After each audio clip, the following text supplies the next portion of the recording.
تو نبی کریم صلی اللہ علیہ وسلم نے فرمایا کہ میری امت میں بنی اسرائیل کی طرح میری امت میں 12 خلیفہ ہوں گے۔ تو پوچھنے والے نے پوچھا یا رسول اللہ صلی اللہ علیہ وسلم، وہ جو 12 خلیفہ ہوں گے وہ کہاں سے ہوں گے؟ تو اس کے جواب میں نبی پاک صلی اللہ علیہ وسلم نے فرمایا کہ 12 کے 12 خلیفہ قریش سے ہوں گے۔ اچھا، اب وہ جو ہے دائرہ بڑا کر دیا حضور نے، کیونکہ قریش میں اہل بیت بھی شامل ہے اور اہل بیت سے جو باہر ہیں وہ بھی قریش میں شامل ہیں۔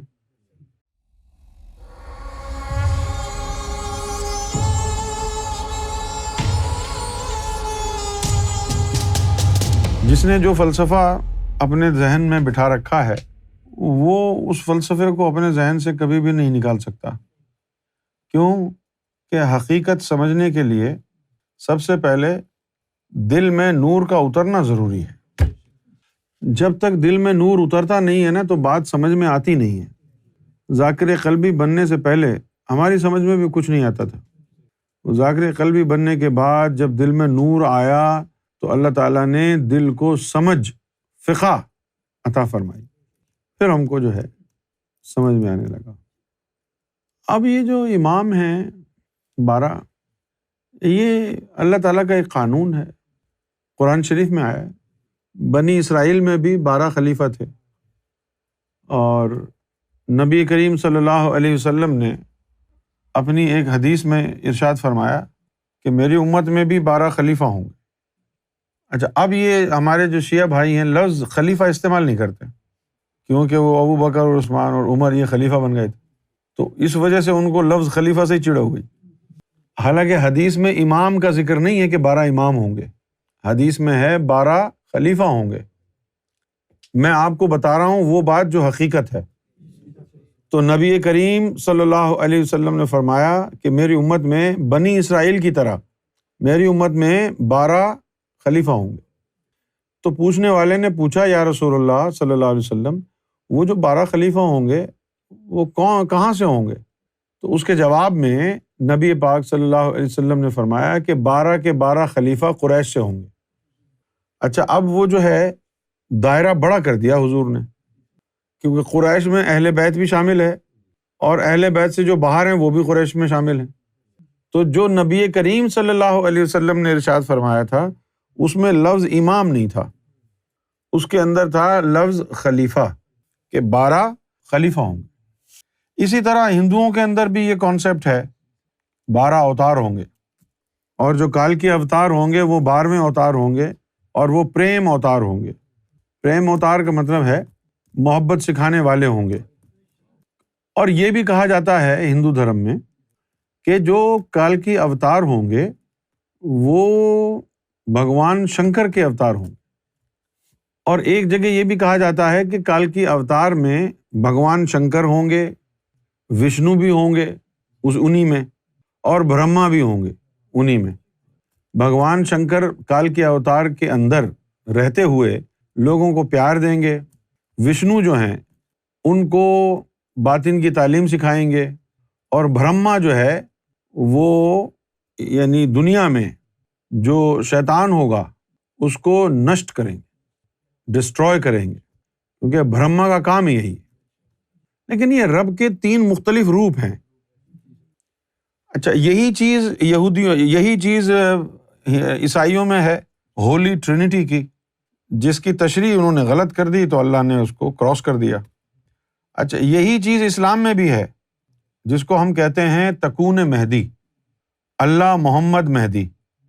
اسی طرح کال کے اوتار میں شنکر، وشنو، برہما، اسی لیے وہ تریشول بھی بنا ہے۔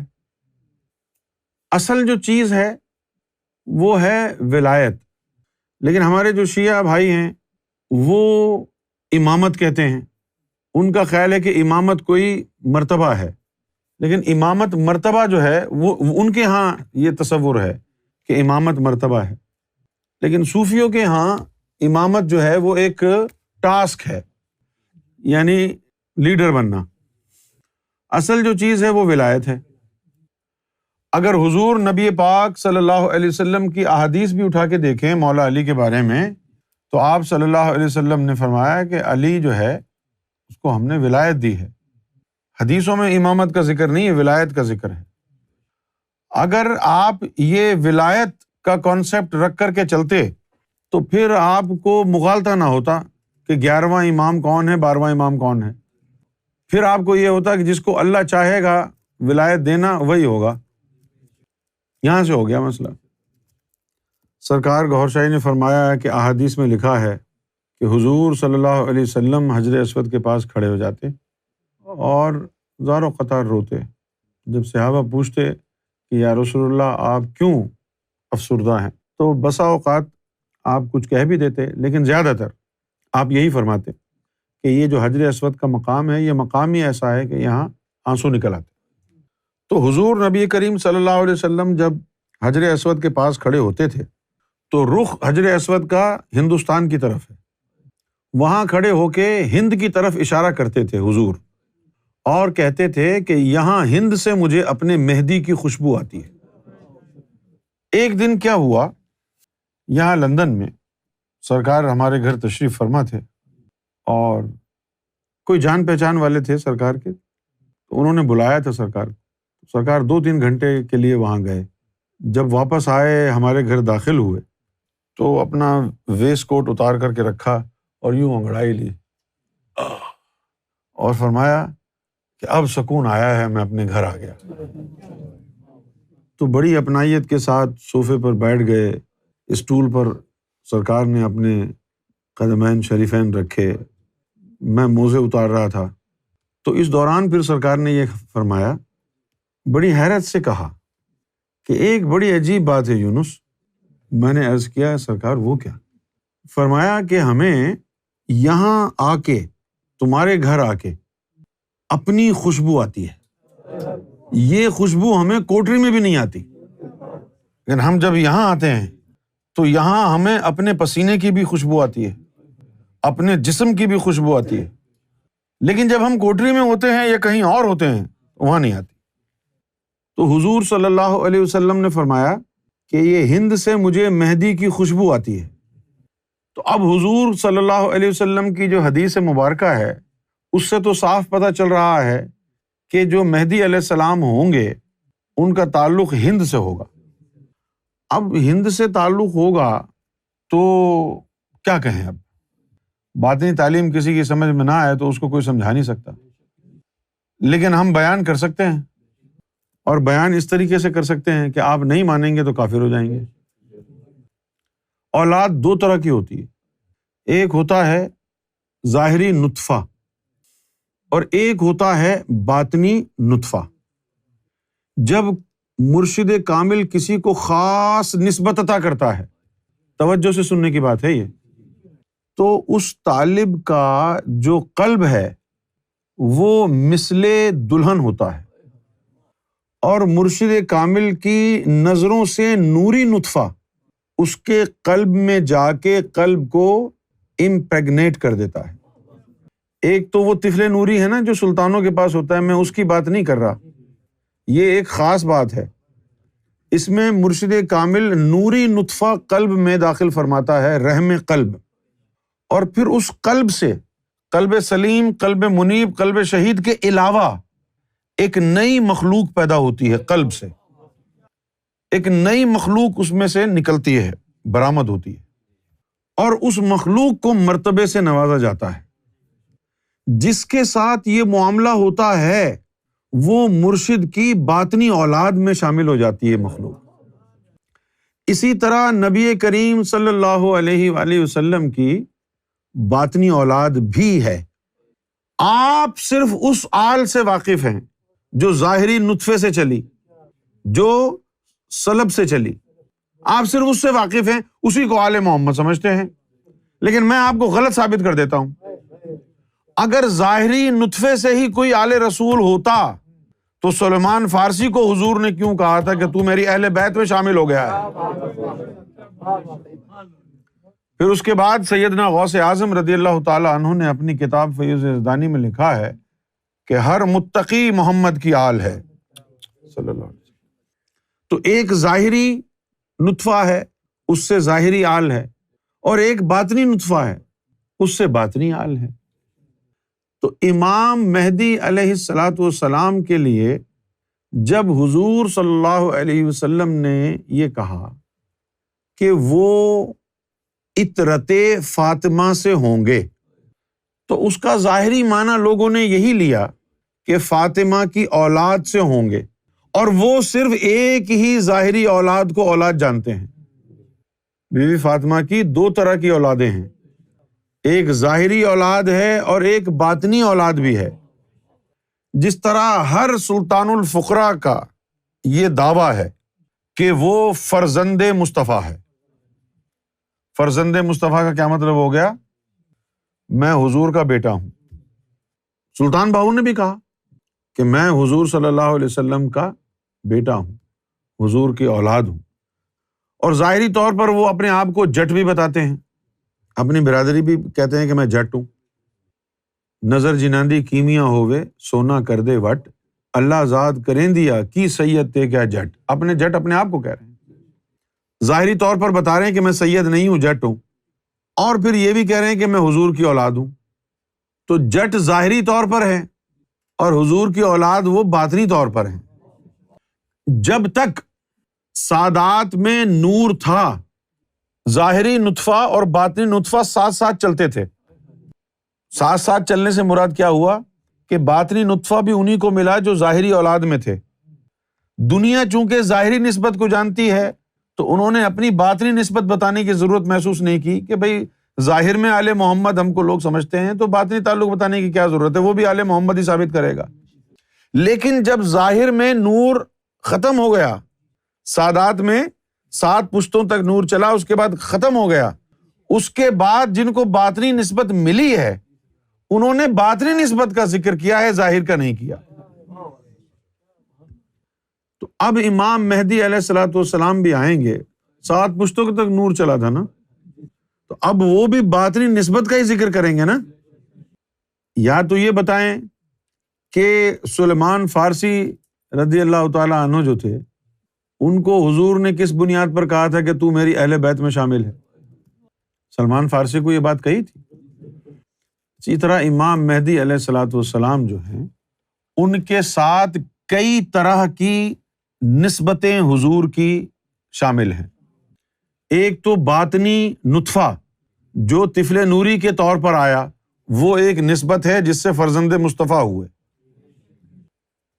ایک دفعہ کسی نے پوچھا کہ یہ تصویر جو چاند پر ہے کس کی ہے؟ حضور پاک کی تو آئی نہیں۔ سرکار نے فرمایا ہو سکتا ہے کہ حضور پاک نے ہی اپنے کسی فرزند کی تصویر لگا دی۔ تو ایک تو وہ نسبت ہو گئی، اس سے باطنی فرزند ہو گئے، اور پھر دوسری جو ہے وہ جو ارضی ارواح ہیں وہ ہو گئی۔ جو ارضی ارواح والی کہانی ہے اس کے اندر تو پھر وہ نسبت ہو گئی جہاں سے آل رسول نکلی ہے، بجائے خود آل بننے کے خود محمد کی ذات آ گئی۔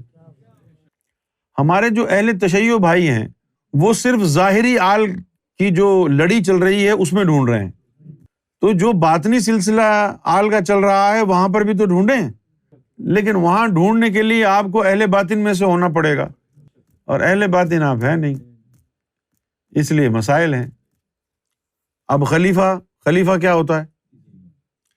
ایک تو حضرت ابوبکر خلیفہ بنے تھے، کیا حضرت ابوبکر حضور کے وصال سے پہلے خلیفہ تھے؟ تو بعد میں کیسے بن سکتے ہیں جب اس وقت نہیں تھے؟ تو کیا عمر بن خطاب حضور کے پردہ فرمانے سے پہلے خلیفہ تھے؟